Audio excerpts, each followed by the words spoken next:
Why was this the right move for you to come down to Mississippi State to join the SEC and coach in this league? Yeah, me personally? Right. Yeah.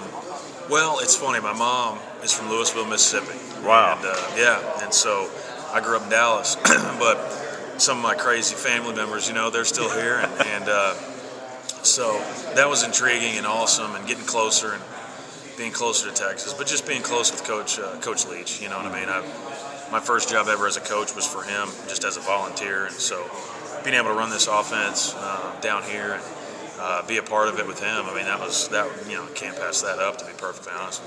Yeah, what are your early impressions of the receivers that you're inheriting? I mean, it wasn't an offense that put the ball in the air just a ton over the last couple of years, but just your early impressions of those guys, what you've seen on film. Yeah, I mean, me and Steve me and Spurrier were talking about, they look good. They're big, good-looking jokers. I got a couple guys in the slot, got some good tight ends, so you're just looking at them. And Tyson's been pressed in the weight room. I think, that's a challenge, is that I imagine, I was telling somebody else, I'd imagine that hopefully you just assume because it's Mike Leach, you're, all right, I'm going to catch 70 balls now. And that's not how it works.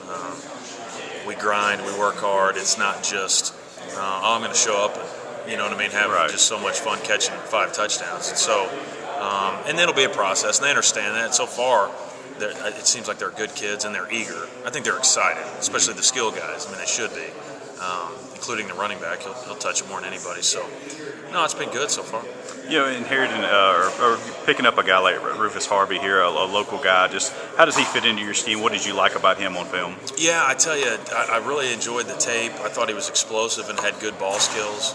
And I always look for, and Coach Leach has got our back and always is great about this, is good people, good kids. When I was talking to him about football in my office, he's locked in.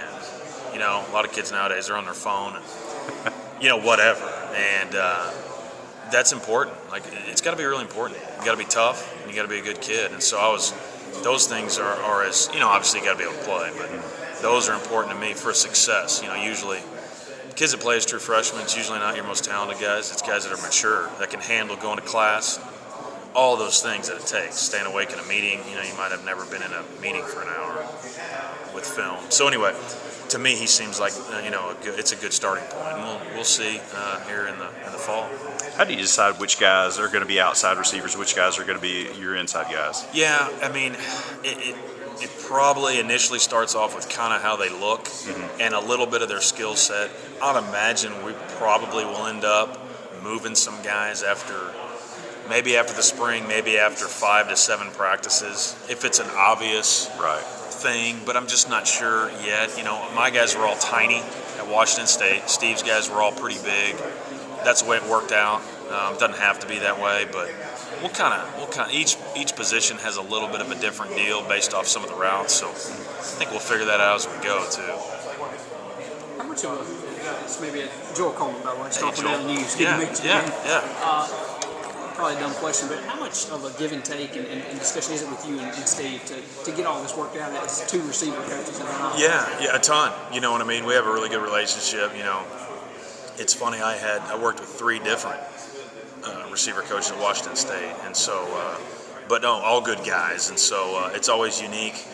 He's been in it before. I've been in it for a while, and so no, like sometimes on the field, just because of where we're standing, he'll say something to my guys, I'll say something to his guys. We all have the whole offensive staff came from Washington State, so we all kind of know each other. I know what Coach Mealy might say, and he knows what Coach Miller's going to say, so all of that helps.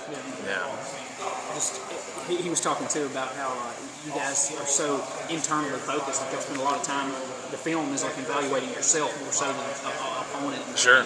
Just, I guess, how unique is that and things to just zero in on yourself and not that you guys don't watch film of opponents, but to be so internally focused. Yeah, and a lot of coaches say it. I think.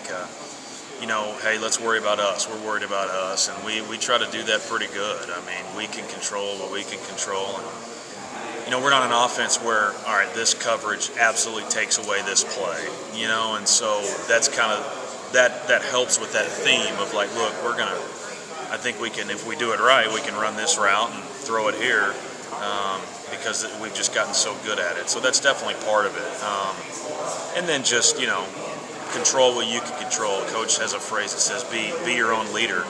You know, if you're not really sure how to bring 5 or 10 other guys along with you, be your own leader and do what you're supposed to do. Along with, that's kind of the culture of just kind of, hey, let's worry about ourselves. We for sure can control that. So, yeah. And you may have asked